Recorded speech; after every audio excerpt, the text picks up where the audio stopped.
Hello everyone, welcome to another episode of Non-Scripted Ramblings. I'm Kendall Richardson. Thank you so much for joining me as I am here today to discuss zombies. What if zombies? That's the episode title. Let's just get that out of the way. Fantastic, hilarious, to the point, succinct, it works. It's fine. Yeah, this is the zombie episode, the one we all knew for sure was happening, apart from, obviously, the Captain Carter one, and maybe a couple others, but anyway, like, the big one I think that people were like, anticipating the most maybe was the zombie one, just because, I don't know, it just seemed to be focused on a bit in the reactions from the trailers to What If, especially that moment where Bucky runs into Steve, like, zombified on that train. So we got to see that finally played out here, which is really cool. But yeah, this is an interesting episode. I liked it. I thought it was pretty good. Very entertaining. I think I liked it more than I anticipated, because I'm not a huge zombie fan. Like, there's a couple of zombie films that I'll watch again and again, mostly Dawn of the Dead and Shaun of the Dead, coincidentally. They're probably my two favourite zombie movies. When I say Dawn of the Dead, I mean Zack Snyder's Dawn of the Dead. I really enjoy that version of it. But bear in mind, I have not seen the originals, so anyway. One day I will, I promise. However, yeah, I was not expecting to enjoy this one too much, just, yeah, because zombies, meh, they don't really do it for me, generally. So, but a Marvel spin on them, an MCU spin on zombies is pretty cool. I thought they handled the story alright. I mean, you know, there wasn't anything too complicated about it. Like, I kind of liked how the reveal of the Nexus event was done. Like, it was just, you know, the episode starts with, obviously with Bruce crashing back down to Earth at the start of Avengers Infinity War, and, you know, he lands in the Sanctorum and no one's there, and he's like, where the hell is everyone? Thanos is coming, we need to prepare, all that stuff, and yeah, and then immediately is sadly confronted with the fact that Iron Man, Wong, and Doctor Strange are all zombies, but they take down Ebony Maw and I think it's Cull Obsidian, yeah, the big guy, who have come to, you know, spread the word of Thanos, like like in the movie. So yeah, so right off the bat we're establishing an interesting tone that kind of is a very hard mix between drama and comedy.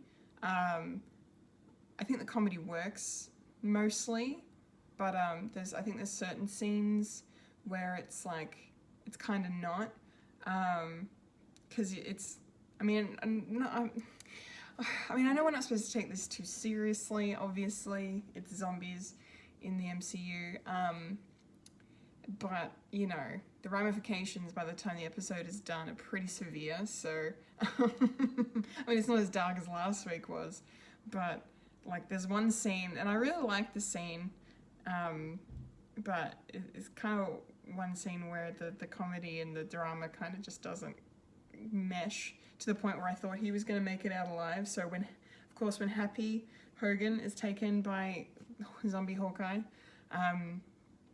and turned as he's being dragged away, he's still doing that blam blam thing with the mini iron gauntlet from Tony's suit, and yeah, and he's saying blam blam blam, and I'm just like, oh, okay, so he's gonna be fine.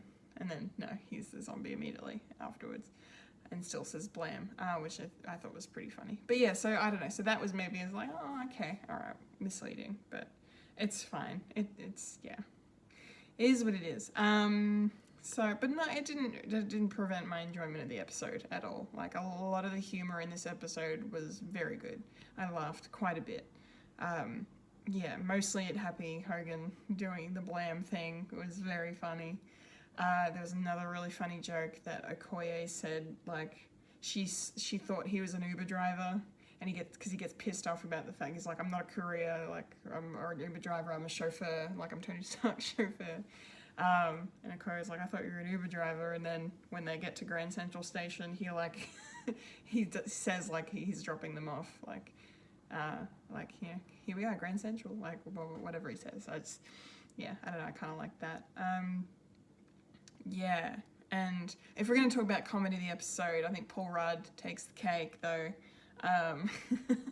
as the head of Scott Lang, which is just, again, suspension of disbelief, obviously, but I really liked the fact that Paul Rudd kind of got, you know, to shine comedically with all of the puns, all of the dad jokes, just hilarious.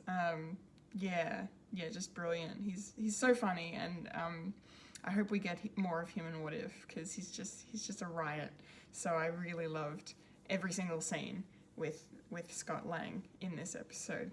I also really enjoyed the resurgence of the Baba Yaga joke from Ant-Man and the Wasp.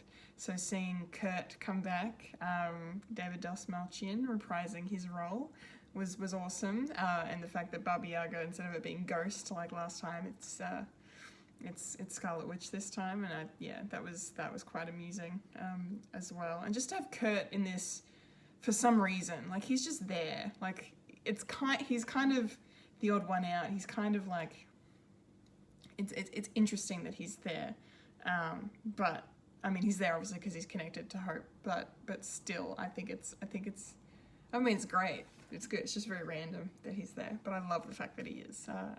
That's very good. But yeah, of course, speaking of Hope Van Dyne, I should mention the fact that,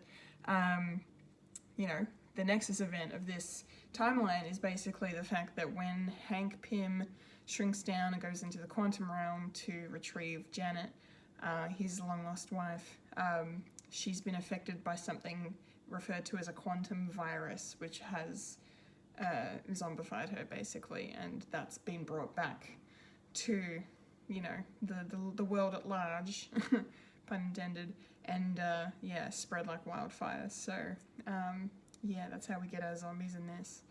I really liked one of the really cool things about this episode. I really liked, actually, which is kind of messed up, and again kind of clashes with the weird tone of the episode, but it's still fine. I really loved this kind of reverse WandaVision storyline that we have going on, because our remaining Avengers decide that they have to go to Camp Lehigh to figure out if a cure is something that they can achieve, they can accomplish. Someone's working on a cure there, basically, and so they go there and they find Vision, and he's figured out that his Mind Stone repels the zombies. So he's done some research and figured out that he can actually use the Mind Stone to cure people of the virus, which is how we get the head of Scott Lang being alive. I mean, it doesn't explain the without a body thing, but I suppose if you're being powered by an Infinity Stone, then you don't need words. Maybe you don't need a body. I'm guessing. I don't know. So anyway, it makes for good comedy. But yeah, the thing is, unfortunately, because Wanda is so powerful, the power of the Mind Stone cannot actually cure her. And I'm guessing that's completely got to do with the fact that her powers have come from the Mind Stone, haven't they? Yeah. Because she's powered by an Infinity Stone, and the power by the Mind Stone. Her powers cannot be overridden, and her zombiness cannot be overridden. So yeah, that's about it on that. So basically, Vision is keeping her alive, keeping her isolated, and feeding her humans. And when our heroes come upon the scene, they discover T'Challa missing a leg because it's been fed to Wanda, and that's just messed up. Messed up. But I like the fact that it's kind of, instead of Wanda having to save Vision or wanting to bring back Vision, here we have Vision willing to do anything at any cost to keep Wanda alive. So they both, because of their love for each other is so great and so deep, they both have this need to sacrifice people, I suppose, to save the person they love. Like, they're willing to do that. Like, that's a choice they're willing to make. And it's interesting that someone like Vision, who is all logic-based, is just going to do that. But I suppose it makes sense because, you know, he's in love, and love kind of would corrupt his logical, you know, the logical parts of him, I guess. So yeah, I kind of like that parallel between this and WandaVision of the fact that they're both willing to just say screw you to humanity to just save the other person, no matter the cost. And then it's nice at the end that Vision realizes, obviously, like, you know, the other Avengers' reaction to him kind of makes him realize that he's gone too far, and, you know, he needs to be stopped. And yeah, so he sacrifices himself to atone for his sins, atone for the lives he willingly gave to Wanda, and, you know, and poor T'Challa losing his leg.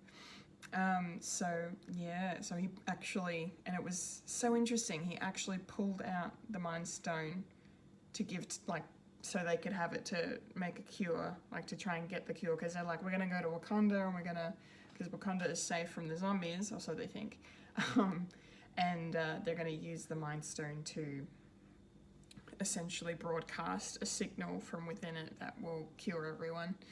And that's the plan anyway. So yeah, Vision gives them the Mind Stone so they can do that, and he sacrifices himself in the process because, you know, yeah, badness.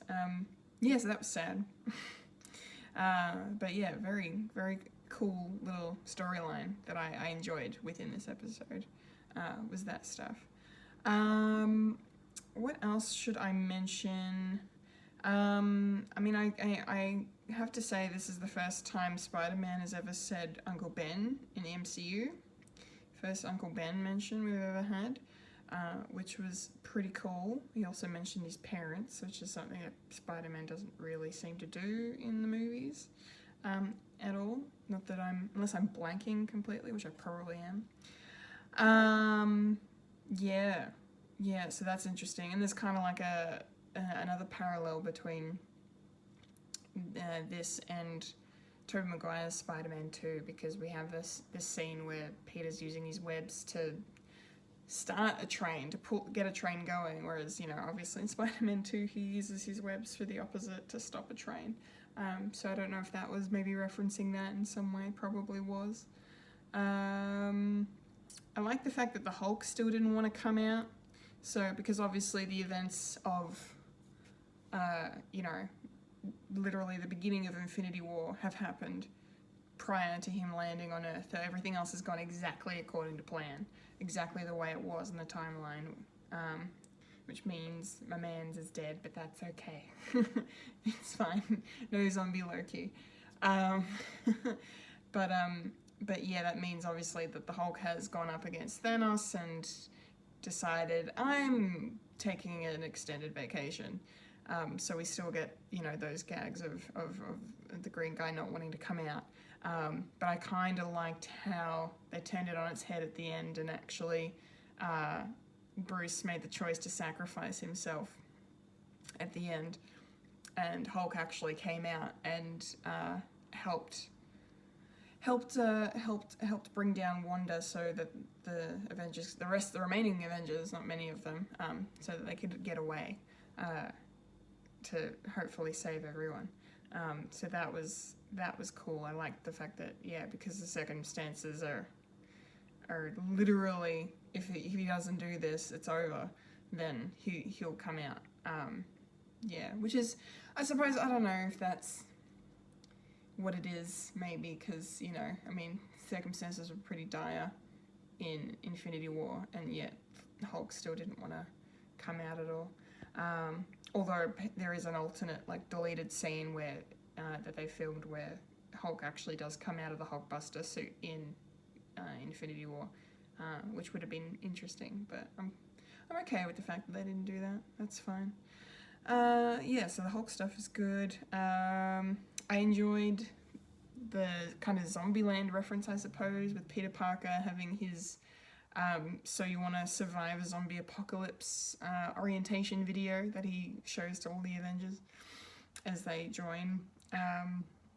So we're watching Through the Eyes of Hulk, this video that Peter's cut together of like all these, similar to Zombieland, like all these rules. So there's like, the first rule is about like wearing long sleeves because the saliva passes the virus, so you don't want to be bitten and the zombie saliva to get into your bloodstream because that will turn you. So if you're covering up your body completely, then you're less likely going to be infected that way. And it's a great little gag with Happy wearing a hilarious t-shirt that says, "I'm not single, I'm saving myself for Thor." I thought that was pretty funny. I enjoyed that quite a bit. And then rule number 2 is keep up your hygiene, and we get a shot of Bucky Barnes in the shower, which I bet a lot of Sebastian Stan fans were sad that it was animated, but not live action. Just get that out of the way. But yeah, that was quite funny. And then rule 3, always aim for the head, which, you know, could be taken maybe as a nod to Thor not going for the head in Infinity War. But, you know, everyone knows if you're dealing with zombies, you go for the head, you destroy the brains, that's how you end them. So that's basically the rule here, and he uses Sharon Carter as his actor in this little clip, probably against her will. Interesting that Sharon Carter is here and involved in this, because if everything's gone according to plan following Civil War, I mean, we don't know exactly where Sharon was in 2018. I don't think that's been mentioned, but, you know, after the events of Civil War, she was, you know, on the run, right? Because she violated the Sokovia Accords by giving Sam and Steve their weapons back, you know, so she was on the run, and, you know, when she's the power broker in Falcon Winter Soldier, she's going on and on about how she was kind of abandoned, and nobody kind of stood up for her, and she had to flee her country and all this stuff. So how is she involved here? That's what I want to know. But anyway, it's fine. I suppose circumstances are different when it's a zombie apocalypse. You know, you've got to, maybe she changed her tune, or maybe she wasn't so far gone at that point that she was just like, okay, I'm involved with this. But anyway, I did really enjoy the little videos that Peter made, and the fact that we get this like long, like wide shot of the fact that he's like webbed a few subway train cars together in midair, suspended between skyscrapers, so as no zombies can get to them. I thought that was pretty clever. Speaking of, I should mention the fact that the zombies here, obviously they are they're sentient in some form. They like retain parts of the person that the virus has taken over. Because they all know how to use their abilities, which is interesting. Like, I like that kind of creative twist on zombies, because, like, one of the things about zombies I don't like is the fact they're just mindless, you know, man-eaters, I suppose, that just kind of hobble around, which is why, like, you know, any kind of zombies that, like, run and that have different kind of supernatural traits to them make them more interesting to me. So I like the fact that here we have all our Avengers turned into zombies, and they still, like, you know, Tony Stark still knows how to fire a blast from his suit, Cap still knows how to throw his shield, Scarlet Witch knows how to use her powers. Like, I like all of that a lot, and I suppose it would have been a very boring episode if it had not been like that. Like, what would the stakes have been? Like, it would have been so much easier for our good guys to prevail in this episode if they'd just been boring us regular zombies. So this is the Marvel or MCU version, I suppose, of zombies, and they're going to have abilities. So I'm cool. I'm totally cool with that. At first I was like, hang on, what's going on? But nah, they have powers, so it's fine. What else should I mention? Oh, I should mention the fact that everyone has returned to voice their characters, with one exception, one main exception. Basically, Tom Holland could not record his lines for Peter in this episode. I'm assuming probably because he's had a very busy 12 months. He basically came off the Uncharted movie, went straight into Spider-Man No Way Home filming, or vice versa, so he's just not really had any time to do anything but those two projects, unfortunately. So I'm assuming that's probably why he's not here in this episode, because we all know he's very, proud of the fact that he's Peter, that he's Spider-Man in the MCU, so I doubt it would have been a personal choice of him not to appear, but if that's the case, then that's fine. I won't hold it against him. So we have Hudson Thames. I'm going to pronounce it like the River Thames because that's how it's spelled. He is voicing Peter Parker in this episode, and I think he does a very good job. I'm totally cool with it. Like, there were moments where he sounded like Tom Holland's take on Spider-Man, which was really cool. Like, he definitely got the vibe down of the way that Tom delivers dialogue as Peter. I thought that was pretty good. But yeah, there were moments where it took you out of it a bit. And then another thing that took me out of it was the fact that in certain scenes, it seemed like Spider-Man was a lot bigger and bulkier, more muscly, than he is in live action. Because I don't know, there's just this like shots when he was standing next to like Sharon or next to Hope, and they just kind of were tiny in comparison. And I feel like, I don't know, unless Tom Holland is actually a lot taller than I think he is, and it's taken me this long to realise, I don't know. But I don't remember him being that broad and muscly. I don't know. It's just, might just be me. I don't know. But anyway, regardless, yeah, Hudson Thames did a really good job as Peter Parker in this episode, making up for Tom Holland's absence. Of course, everyone else is here, which is great. And then the one thing I have to mention, of course, I'm going to get a little sad for a second because I'm going to talk about Chadwick. Again, we have Chadwick Boseman appearing as T'Challa / Black Panther, which is wonderful. An episode I did not expect to see him pop up in, so that's really cool. However, I got pretty sad, and I know a lot of you out there did too, I can definitely say, because, he's repeating some dialogue, rephrasing some dialogue that he said in his own, or not in his own movie, I think it was in Civil War. Yeah, in Civil War, when he's talking to Black Widow after his father's died, and she's giving him her condolences, and he's like, in my culture, death is not the end. Well, he says the same thing here. Death is not the end. They are still with us as long as we don't forget them. And he said that, and I started crying. I was like, come on, man. Oh, it was just so, yeah, just a reminder again of the tragedy of losing him, and it's just, it's so fucking sad. Like, it really, it's just so sad. But yeah, it was so just bittersweet to hear him say that dialogue, like it was some kind of messed up foreshadowing situation. Like, it just felt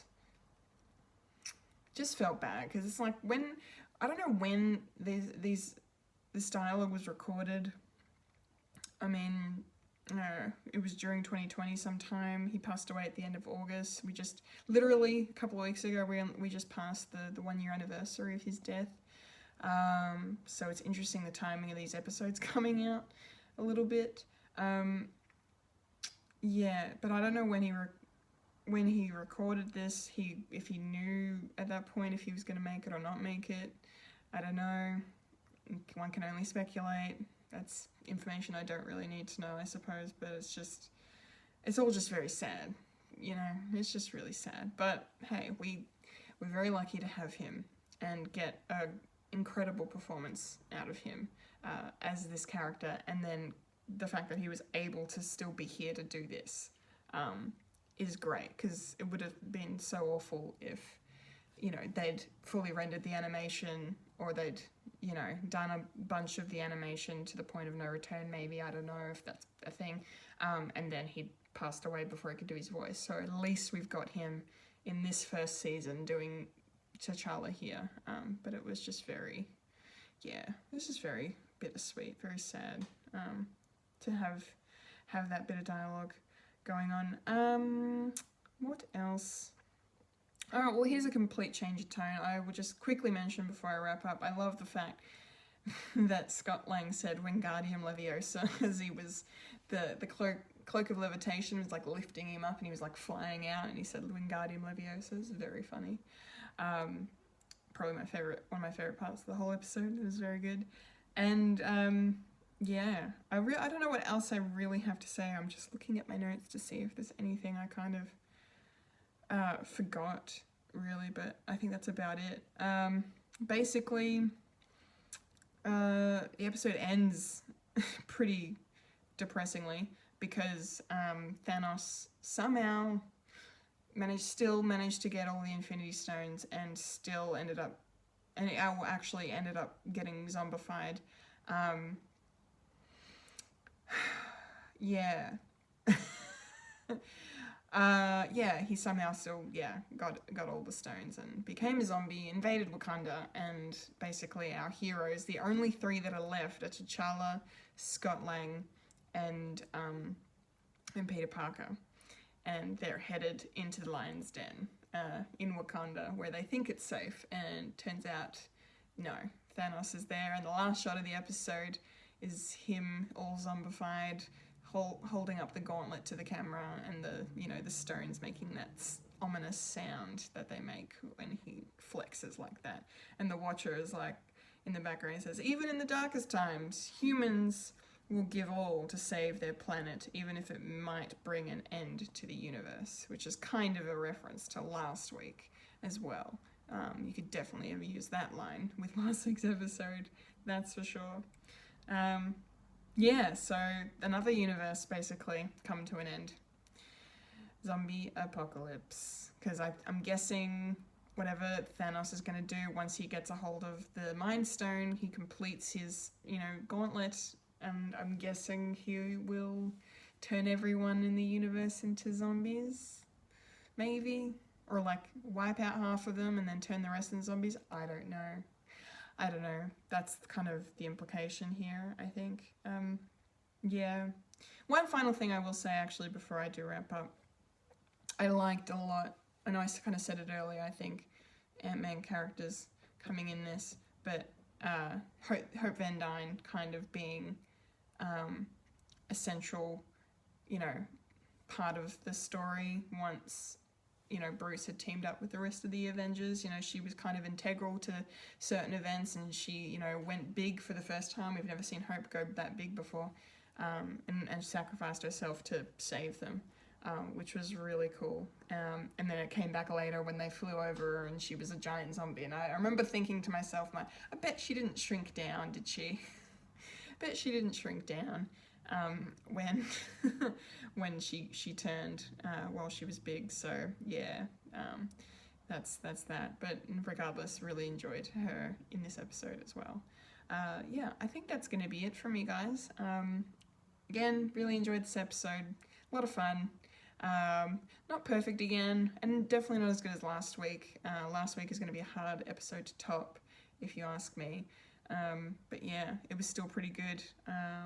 I wonder if there'll be any kind of follow-up to this down the line. I guess we'll wait and see. Who knows? Probably not, but who knows? I guess until next time, if you want to, keep up with my videos as they're coming out, please subscribe to Fred the Alien here on YouTube. I also do trailer reaction videos, so mostly for Marvel trailers that come out, so stay tuned for any that may come out within the next little bit. And yeah, and of course head on over to your podcasting channels, because I podcast too, at nauseum with many of my dear friends. We talk nothing but nerdy shit, and it's awesome. So look us up, Fred the Alien, on all of your apps. We're there too. So yeah, thank you so much for watching. Really do appreciate it. And until next time, I've been a Kendall Richardson, and you've just experienced non-scripted ramblings.